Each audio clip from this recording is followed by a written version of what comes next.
Oo nga. Are excited na kayo sa manood? May ating free.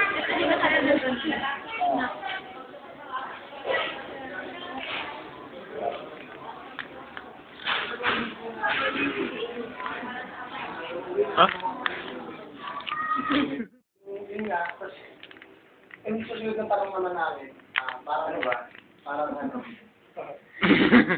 Yung gaano ka nakatagal sa industriya. Oo. Paano mo na-discover na ano ka, komedyan?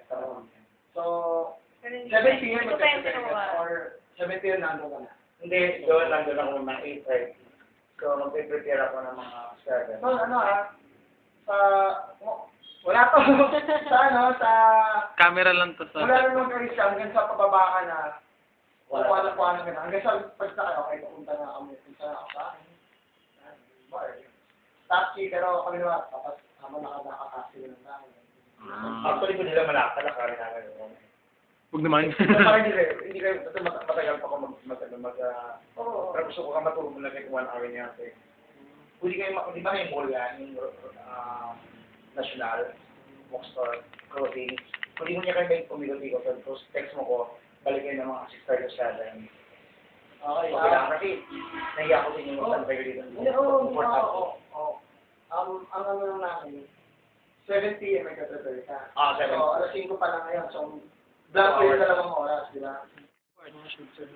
Documentary. Self-documentary. Red. Kaya mag-video ka din sa cellphone. Nga, nag-video nga ako eh. Wala ako kanina. Okay na pa. Sige nga. Punta ka. Wala yung cellphone ko nga. Ako Hintay namin ang aming interview si Ataka. Medyo lang may damit ako. Ayoko. Madalamin. Ito si Micah ulit to. Yan. Siya yun. Ayoko ba mas... Ito yun. Yan. Yan. Ito na. Ito na. Ano ba yan? Oo, mabilis na tuloy yun. Pero matatanggal din yan, Benson. Hayaan mo lang yan. Dumikit na minsan yan sa ano ko. Oh my Yun. God. Bye. Dami mo naman pang-ticket. Ay, pang-papaganda. Yes. Kasi tayo. Acido yan. Hindi ka muna kita dito Yatak lang muna. Yes. Okay. Kahit ka. Pwede. White on the set. Pwede What? Yung phone niya. White on the set. Dalawa ba kayo? Dalawa kayo? Basta pre. Basta relax. Okay na ba yan? Okay na yan? Ayun, ba't kita si Haji? Ano ba? Hindi, yung isa lang yung beses na makikita si Haji. Pero karamihan sa voice-over, isang beses, kailangan ko talagang mag-aral. Kailangan ko talaga na pag-aralin ko ano talaga yung lock mong gagawin. Yung sarap nila. Kasi maraming bagay na maraming sarap po dyan. Sila ibang mga ginagawa eh. So, kung mayroon nang gumagawa na impersonation ni, for example, ni Richie, ni Mariah Carey, huwag mo na gagawin yun. Gumawa ka ng sarili mong identity.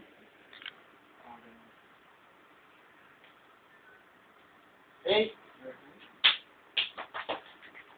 Eh, yung ano, yung damit. Di ba ulitin yung damit? Ulitin yung damit. Ulitin yung damit.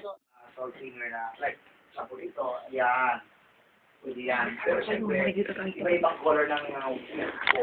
Kasi, talagang minamas ko talaga yan sa aking mga kaya maganda ang combination.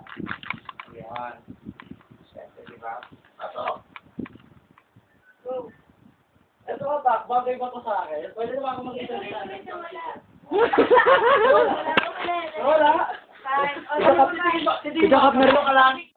Sorry, na pictures ko lang. Hindi pa na pala pa. Sometimes, March ka sa rin.